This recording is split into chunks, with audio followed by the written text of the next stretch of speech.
Olá, bem-vindos a mais uma edição de Isto é, Sua História. Meu nome é Sérgio Ciscaro e hoje estamos com Roberta e Thaís Bento, da SOS Educação, que vem aproximando professores, alunos e famílias. Muito obrigado por virem hoje aqui ao Isto é, Sua História. Roberta, você poderia começar falando um pouco do início da sua trajetória e o que despertou seu interesse pela área de educação? Sim, nosso trabalho tem muito de estudo, de teoria, mas o alicerce dele vem da nossa própria história de vida. Eu fui uma criança que enfrentou muitos desafios. A minha mãe teve um problema na hora do parto e eu tive uma paralisia cerebral no momento do meu nascimento. E a informação que os médicos passaram para os meus pais foi de que eles deviam se preparar, que eu ia ter uma vida de muitos desafios e que provavelmente eu teria dificuldade de fala e audição, e a única garantia que eles podiam dar era de que eu ia ter dificuldade de aprendizagem e meus pais teriam que observar em casa conforme eu fosse crescendo para que meus pais ajudassem, então, os médicos a descobrir quais as outras sequelas que eu teria. Então, foi assim que meus pais saíram comigo do hospital. Quando chegou a fase que eu deveria começar a andar, meus pais perceberam que tinha alguma coisa estranha ali, voltaram a procurar os médicos, que só então descobriram uma sequela muito forte que eu tive nos membros inferiores. Então, eu comecei uma série de cirurgias e eu ficava com gesso do pé até aqui em cima, então eu não pude ir para a escola na educação infantil. Eu fui para a escola pela primeira vez quando eu já tinha 7 anos, o ano letivo já tinha começado, que foi quando eu saí da minha última cirurgia e meus pais foram felizes da vida me matricular na escola. Só que quando nós chegamos na primeira escola, o que nós ouvimos foi: não queremos a Roberta aqui, porque dá para ver que além de não aprender, ela vai atrapalhar os nossos alunos que já estão aqui cursando o primeiro ano de escola. E num tempo em que mais pessoas, porque infelizmente ainda existem pessoas desse tipo, mas hoje em dia a gente já tem uma estrutura diferente, né? Mas num tempo em que um adulto achava que ele podia olhar para uma criança e definir o futuro dessa criança a partir do que ele enxergava ali. Bom, então essa primeira escola não me aceitou, nós voltamos para casa e felizmente meus pais não desistiram de mim, eles ajustaram o discurso e foram procurar uma outra escola, na qual eles pediram a oportunidade de eu frequentar e eles se comprometeram em serem parceiros da escola e ajudar a escola a descobrir quais seriam os caminhos, os ajustes que eu precisaria ali para eu conseguir ficar como os outros alunos ali na escola. Essa segunda escola me aceitou e 2 coisas aconteceram. A primeira foi que eu me apaixonei pela escola, então quando eu tinha que faltar na aula para ir em fisioterapia, em alguma consulta médica, eu chorava muito e eu só parava de chorar quando eu via que dava o horário em que meus colegas tinham ido embora para casa também e eu não estava mais perdendo nada de conteúdo ali. E a segunda coisa que aconteceu foi que eu decidi muito cedo ainda que o que eu ia fazer na minha vida adulta seria na área de educação, porque eu queria devolver para a escola aquela oportunidade que ela tinha me dado e que eu estava encantada com a convivência, o mundo que eu tinha ali dentro da escola. Mas teve um outro fator que marcou muito a minha vida, que quando eu cheguei na 5ª série, que hoje é o 6º ano, que é quando a gente oficialmente aí começa a ter aula de inglês e todo mundo na escola ficou muito surpreso com a facilidade que eu tinha para aprender inglês. Então a escola chamou os meus pais para perguntar se alguém em casa estava me ajudando com o estudo ali. E aí meus pais explicaram que não. Meu pai era um pedreiro, que ele estudou até o 3º ano de escola, e minha mãe, uma dona de casa que terminou o 4º ano de escola, e numa época em que nós não tínhamos acesso a tanto recurso como existe hoje, então não tinha um lugar onde eu pudesse estar praticando o inglês sozinha. Então meus pais explicaram para a escola isso, que não, ninguém estava me ajudando, mas meu pai saiu dessa reunião com a escola, decidido que se a escola apontou que eu tinha um talento, ele ia buscar uma maneira de me ajudar a desenvolver esse talento. Então ele saiu batendo de porta em porta, em vários cursos de inglês, pedindo uma bolsa de estudos para mim, porque com o salário dele de pedreiro, ele não tinha a mínima possibilidade de pagar por esse curso de inglês. E ele não desistiu, até que ele encontrou um curso de inglês que aceitou a proposta dele, que era, em troca da minha bolsa de estudos, ele oferecer a única coisa que ele podia, que eram os serviços dele de pedreiro para fazer a manutenção na escola. E então, o fato de eu aprender inglês desde cedo impactou todo o resto da minha vida. Quando eu tinha 17 anos, eu passei para a faculdade que eu queria, que era letras. E quando eu terminei a faculdade, pelo meu desempenho, eu ganhei uma bolsa de estudos para fazer uma especialização na Inglaterra, em formação de professores para ensino de inglês como língua estrangeira. E quando eu voltei dessa especialização aqui para o Brasil, embora eu seja do estado de São Paulo, por uma coincidência aí da vida, eu fui morar em Santa Catarina, e lá em Florianópolis eu coordenava 4 unidades de uma rede de ensino, que foi a pioneira, uma das pioneiras em levar o computador para dentro da escola. E lá também eu fui convidada para corrigir as provas de inglês dos candidatos ao mestrado e doutorado da Universidade Federal de Santa Catarina. Então eu tive uma sorte muito grande de, no momento em que a tecnologia estava começando a chegar na educação, eu ter ali naquela rede de escola que eu trabalhava o computador, e na universidade eu ter o primeiro contato com o mundo da internet, que ainda era bem, assim, estava bem no começo, nada do que a gente tem em termos de velocidade, de acesso hoje, mas era um encanto. E então, quando eu vi esse mundo todo da tecnologia, eu tive uma ideia, e eu fui uma das primeiras pessoas da área de educação no Brasil a usar a tecnologia para levar o acesso ao ensino de inglês para mais pessoas. E esse projeto era tão inovador, isso foi no final de 1994, início de 95, era um projeto tão inovador que o Jornal Diário Catarinense fez uma matéria comigo, e quando eu vim para São Paulo passar as festas de final de ano, um jornal aqui também fez uma matéria, e essas 2 reportagens geraram um convite para eu trabalhar numa empresa que estava chegando no Brasil com a proposta de fazer a integração da tecnologia na educação para todas as áreas do conhecimento. Eu aceitei essa proposta, voltei para São Paulo e comecei como assistente pedagógica nessa empresa, depois eu me tornei gerente, depois a primeira diretora mulher dessa empresa, que estava em 89 países, e depois eu me tornei vice-presidente dessa empresa, e eu viajava o mundo buscando experiências bem-sucedidas na educação que eu pudesse trazer para o Brasil, fazendo parcerias, fazendo cursos em universidades fora do Brasil, e aqui no Brasil eu saía implantando esses projetos em diversos estados e municípios aqui do Brasil. Então, de repente, eu me vi ali, talvez cumprindo o que é a minha missão de vida até hoje, que é devolver para a educação a oportunidade que ela me deu. Só que essa minha trajetória é a trajetória profissional, que ela, enquanto caminhava, eu tinha também a minha vida pessoal, claro, né, caminhando, e se a educação sempre foi e continua a ser a minha missão, eu tinha também um sonho de vida, e o meu maior sonho era a maternidade. Eu queria ser mãe, eu queria gerar um filho. E quando eu decidi que estava na hora de realizar esse sonho, eu, de novo, tive o mundo virando para mim, dizendo, não, você não pode, isso não é para você. O que os médicos me diziam era que, pela sequela que eu ainda tenho da paralisia cerebral, que eu não conseguiria levar uma gestação até o final. E eu fiquei bastante impactada quando eu ouvi isso. Passei um tempo tentando assimilar essa ideia, até que um dia eu pensei que aquela mulher, para quem de novo o mundo estava dizendo não, você não pode, você não consegue, era a mesma pessoa que um dia foi uma criança para quem disseram não vai andar, não vai falar, não vai ouvir, não vai aprender. Mas eu tinha conseguido superar tudo isso, então eu decidi que eu ia tentar realizar o meu sonho da maternidade. Eu engravidei, e do 5º mês em diante eu consegui entender o que os médicos estavam tentando me dizer.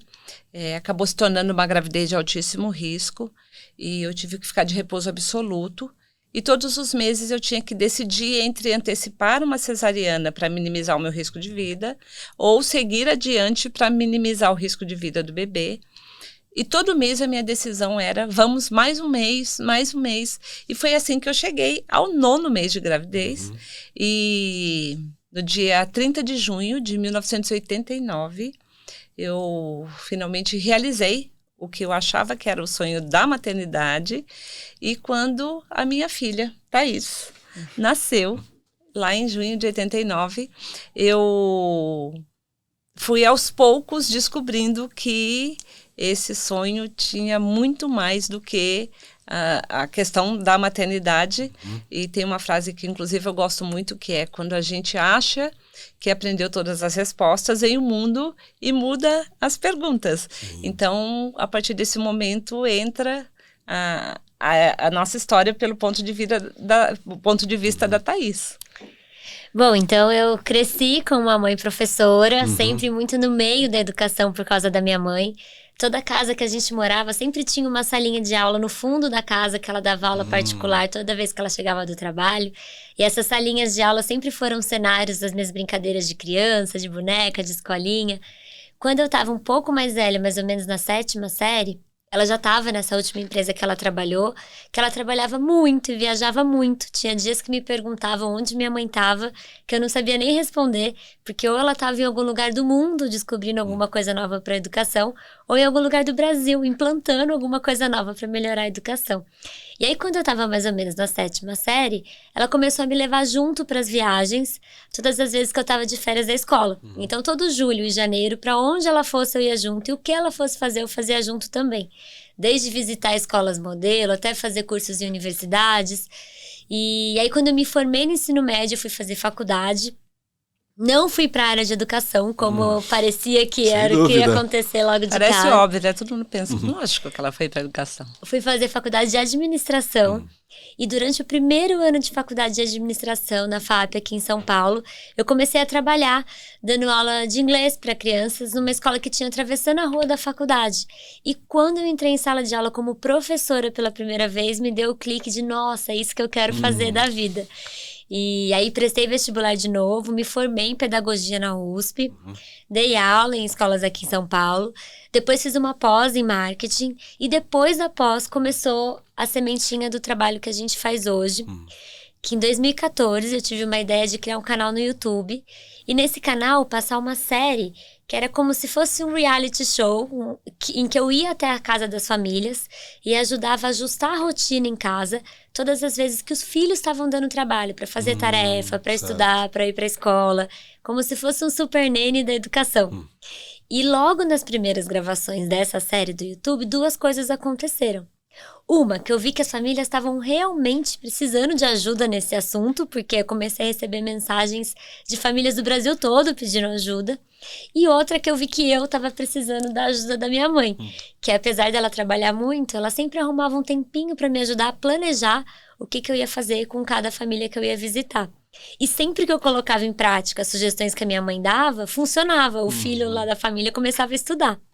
E foi aí que eu fiz o convite para ela virar minha sócia. E foi assim que a Thaís me roubou de uma carreira de executiva na área de tecnologia na educação, que eu tinha construído. E eu fui lá e pedi demissão no momento que ela me fez o convite. Muitas pessoas acharam que eu estava fazendo uma loucura, porque eu estava há 18 anos e 5 meses naquela empresa de tecnologia na educação. Mas eu sabia exatamente o que eu estava fazendo, porque quando eu recebi o convite da Thaís para trabalhar com ela, eu vi diante dos meus olhos o meu sonho da maternidade se juntar com a minha missão, que é a educação. Pedi demissão, mas antes de começarmos o nosso trabalho juntas,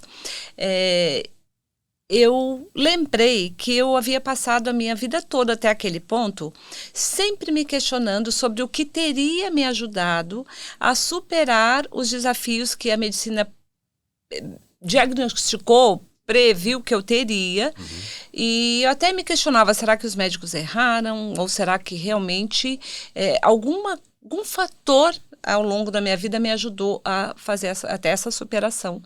Só que nunca dava tempo de eu buscar essa resposta. Então, nesse momento, nós fomos juntas para os Estados Unidos, para diversas universidades, para estudar neurociência cognitiva, que é o estudo do que acontece no cérebro no momento da aprendizagem. E chegando nas universidades americanas, nós encontramos um mundo de pesquisas que trazem um alicerce muito sólido para as estratégias que nós já vínhamos passando passando para a família e para a escola sobre pequenos ajustes no dia a dia que trazem um impacto positivo muito forte na relação que essas crianças e adolescentes, todos nascidos na era digital, Sim. nessa relação tão pesada que eles têm com a aprendizagem, com os estudos, com o colega, com a escola. Então, nós decidimos que começaríamos o nosso trabalho a partir dessas pesquisas, porém, levando essas estratégias numa linguagem mais direta, mais prática, que a família e a escola pudessem colocar em prática imediatamente a partir desse ajuste que nós fizemos de transformar a teoria numa linguagem mais acessível. Acessível e coerente com o dia a dia da família e da escola, né? E aí a gente começou esse trabalho pelo site, colocando todo o conteúdo que a gente estava fazendo lá, o site do SOS Educação. Depois de 2 anos que o site estava no ar, o jornal Estadão nos convidou para colocar o site dentro do site do Estadão. Hoje ele segue lá. E nós nos tornamos especialistas na relação de família e escola. Então, nós passamos a dar palestras pelo Brasil todo. Escrevemos um livro, Socorro, Meu Filho Não Estuda, lá em 2015. Agora já lançamos um segundo livro também. O Guia para a Família Parceira da Escola no Pós-Pandemia, inclusive em parceria com o Instituto Ayrton Senna. Parte da renda do livro é revertido para os projetos de educação do Instituto Ayrton Senna. E nós passamos a virar referência no assunto como especialista mesmo, né, nessa relação de família e escola. Então, a gente escreve coluna da revista Pais e Filhos, a coluna Escola, serve como fonte para várias mídias quando tem algum assunto de escola acontecendo. E mais recentemente, para dar conta dessa demanda, porque nós temos certeza absoluta de que a única maneira da gente garantir que essas crianças e adolescentes, em especial depois de terem passado pelo isolamento da pandemia, a única garantia que a gente pode ter de que eles vão conseguir superar as lacunas que ficaram, as questões socioemocionais que têm pesado tanto, a partir de uma parceria dos adultos responsáveis com a escola. A gente sempre teve um trabalho muito ativo nas redes sociais também, principalmente no Instagram do SOS Educação. E aí, por conta desse trabalho, nós começamos a ter uma vivência muito intensa com as famílias, por conta das palestras. Também está dentro da escola pelo Brasil todo, e a gente começou a ter a entrar muito nesse meio, nas demandas que a família hoje leva para a escola, sem saber mesmo o que fazer sobre a educação do filho, não necessariamente só em questões que são da escola, e também do quanto a escola sente que precisa ajudar essa família, mas não sabe como. E aí, como o que me levou a procurar neurociência cognitiva é que eu queria descobrir o que aconteceu comigo. E depois que o nosso trabalho já estava caminhando, eu voltei nesse foco e eu descobri que eu sou a prova viva de uma das descobertas mais recentes da neurociência, que é a neuroplasticidade. A capacidade do cérebro se reestruturar, se recompor em qualquer fase da vida, especialmente na infância e na adolescência, desde que os estímulos corretos e necessários estejam presentes. Então, o que aconteceu comigo foi que, pela forma que meus pais, embora fossem pessoas simples, mas pela forma como eles decidiram, desde quando saíram comigo da maternidade, que eles iam focar no meu potencial e não na minha deficiência, e pela parceria que eles fizeram com a escola, e pela forma como a escola me ajudou a descobrir o quanto eu era capaz, tão capaz quanto todas as outras crianças que estavam lá. Então, pela parceria da minha família com a escola, foi que eu consegui me tornar a estudante que eu fui, a professora que eu fui, a gestora de escola, a executiva, a mãe que eu me tornei. Eu sou o resultado da parceria entre família e escola. Na prática, o que meus pais faziam era me ajudar a superar os obstáculos que eu encontrava, mas sempre me estimulando a encontrar os caminhos que eu pudesse construir. E então, aquela primeira vez que meu pai me levou para a escola, quando eu estava ainda começando a andar, aos 7 anos de idade, não era comum ter pessoas com deficiência andando pela rua, crianças. E então as pessoas olhavam quando eu estava passando na rua. Às vezes alguma criança apontava e perguntava para o pai e para a mãe o que era aquele sapato estranho que eu usava, porque eu usava uma bota como parte do meu tratamento, que não era também nada comum.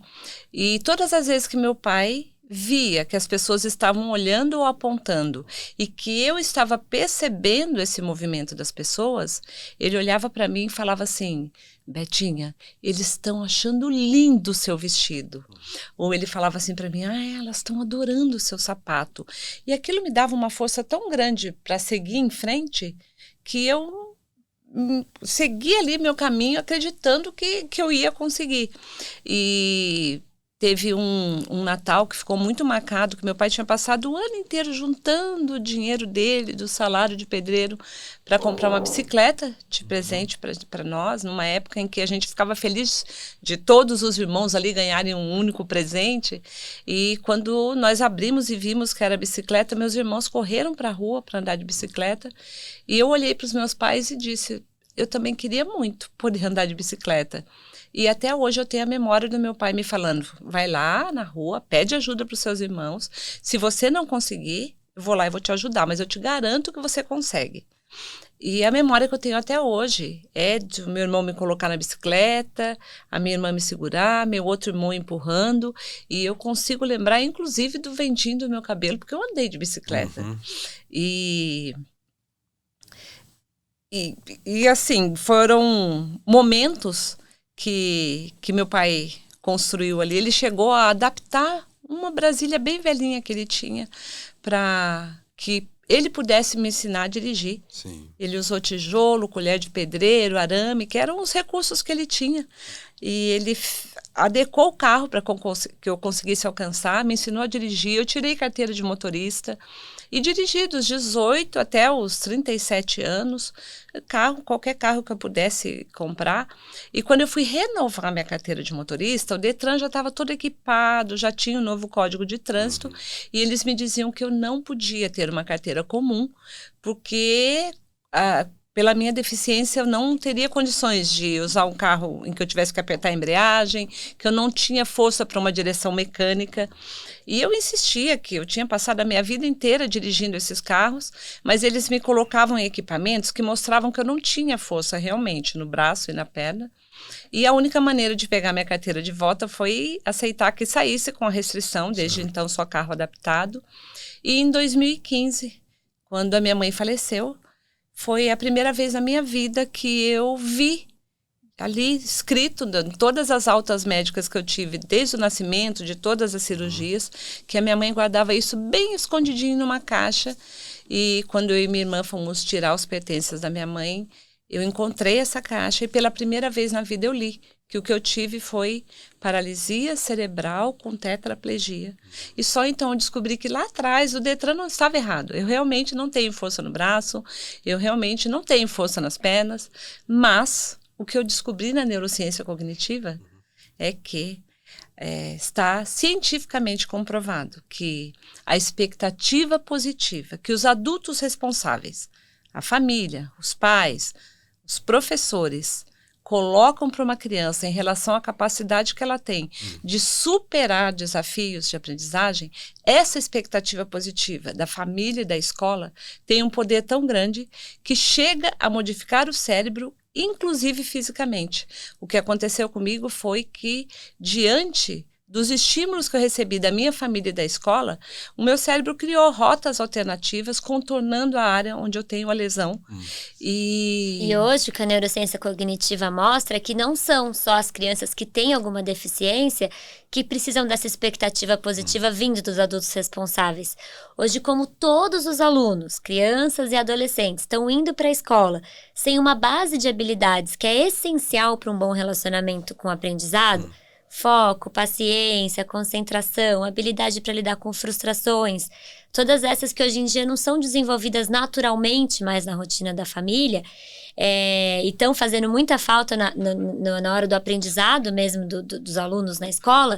Hoje todos os alunos precisam dessa expectativa positiva vindo dos adultos responsáveis. E aí, para dar conta de ajudar a escola e a família a entender como que na prática, tanto os professores quanto os gestores escolares, quanto a família, como que na prática eles podem colocar essa expectativa positiva no dia a dia ali da rotina. E então nós recentemente lançamos uma plataforma digital para que a escola possa compartilhar com a família vídeos em que nós trazemos estratégias que podem e precisam ser aplicadas no momento da lição de casa, na hora da refeição. Para evitar questões de bullying, os desafios de relacionamento social hoje em dia entre os alunos. Desenvolver foco, atenção, paciência, todas as habilidades que são fundamentais para que o processo de aprendizagem aconteça e cada criança ou adolescente, enquanto estudante, possa desenvolver o seu potencial pleno, que está ali precisando dessa união da família e da escola. E é dessa forma que nós conseguimos, então, devolver para a escola tudo que ela me deu, levar para as famílias uma rede de apoio, porque hoje é um desafio muito grande mesmo para uma família educar uma criança, considerando que nós não temos mais a base que a gente podia no passado ver como nossos pais fizeram e tentar resolver aquele desafio com o filho.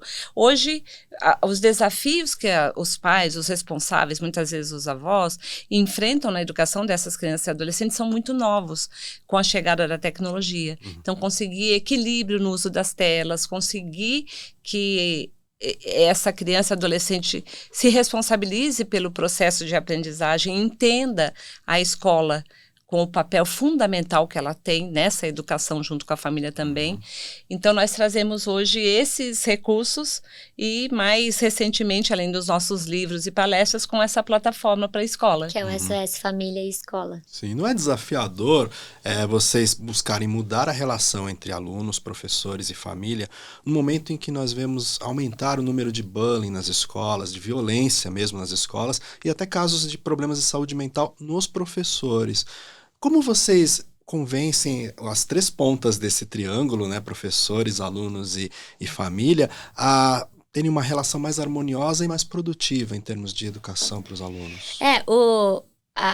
O ponto bom é que a gente chegou num momento tão trágico que ninguém tá feliz, né? Não tá bom pro professor e pra escola, não tá bom pro aluno que também não tá... Mesmo o aluno que quer se envolver com os estudos não consegue por falta de concentração, foco. E também não tá bom pra família, o quanto que hoje em dia é uma guerra dentro de casa, na hora da lição de casa, da tarefa dos filhos. Então, nenhum dos envolvidos acha que tá bom. E o que a gente leva é uma forma prática deles conseguirem... estreitar essa relação de uma forma que não seja um apontando o dedo para o outro, mas cada um conseguindo assumir a responsabilidade do que consegue mudar. Porque não tem mesmo como só a família dá conta dessa educação, porque hoje as famílias são menores, os filhos só têm oportunidade de desenvolver as habilidades de convivência social, que são fundamentais também para o aprendizado, quando eles convivem com outras crianças e adolescentes da mesma idade. E a escola é o ambiente mais seguro onde essa criança ou adolescente vai fazer essas descobertas e lidar com essas emoções. E para os professores, para a escola, o desafio é grande, porque a faculdade continua a formar os professores como formava no passado, em que as crianças, os alunos vinham com outras demandas. E com uma base de habilidades que eles desenvolviam naturalmente em casa. Então, nós, quando éramos os alunos, a gente desenvolvia paciência, por exemplo, quando a gente tinha que esperar a semana inteira para ver o nosso programa de televisão preferido. A gente desenvolvia habilidades habilidade para lidar com frustrações, quando a gente queria tirar uma foto e tinha que comprar um filme de 36 poses, tirar tudo, levar para revelar, ver se dava paciência certo de esperar, ou não. revelar. Então eram muitas habilidades que eram desenvolvidas e depois aplicadas na hora do aprendizado, que hoje não são desenvolvidas naturalmente. Nós somos super a favor da tecnologia, a gente faz muito... nós somos, inclusive, embaixadoras da Sociedade Internacional de Tecnologia na Educação. Todo ano vamos para o evento que é o IST, que acontece nos Estados Unidos. A gente faz a cobertura desse evento nas nossas redes sociais. Mas, com esse contexto de vida hoje, com quase tudo sendo resolvido num clique, de um jeito muito rápido, muito personalizado, sumiram da rotina da família os momentos que favoreciam o desenvolvimento dessas habilidades. Então, e ninguém está sabendo como. Então, o que a gente faz é ajudar, né? Então, por isso que, apesar de de ser uma relação tensa ali entre família e escola, quando a gente entra, a gente não recebe nenhuma resistência, né? Não. Porque é o que está todo mundo precisando. Ao contrário, nós temos uma demanda tão grande de palestras pelo Brasil inteiro que essa ideia da plataforma com vídeo surgiu porque a gente não consegue atender a demanda de estar simultaneamente em todos os lugares, e porque a gente faz a palestra e vem embora, e ficam algumas dúvidas, questões que vão surgindo, que depois a família não sabe como resolver, a escola muitas vezes também, numa demanda tão grande que ela tem diariamente, não dá conta de falar com cada família individualmente sobre o que elas poderiam, esse pai, essa mãe,